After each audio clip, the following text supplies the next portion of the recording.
3 неща, с които може да подобрите финансовата си стабилност, както е стабилна тази сграда, която е зад мен, а именно Акропола.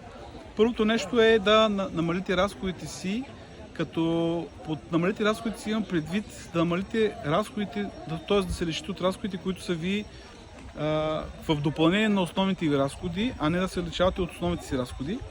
Надявам се, че ме разбирате за това, което говоря.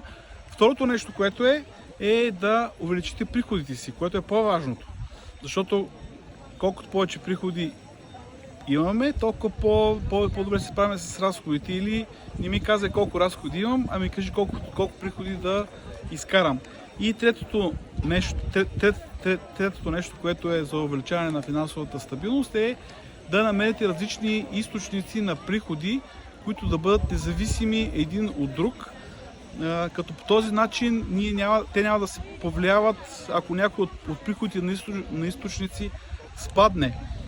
Това са три основни фундамента, чрез които може да стигнете до финансова свобода. За повече информация последвай ме и ще научиш как да увеличиш приходите си и те да бъдат постоянно нарастващи. Това е от мен, до скоро, поздрави от Акропола!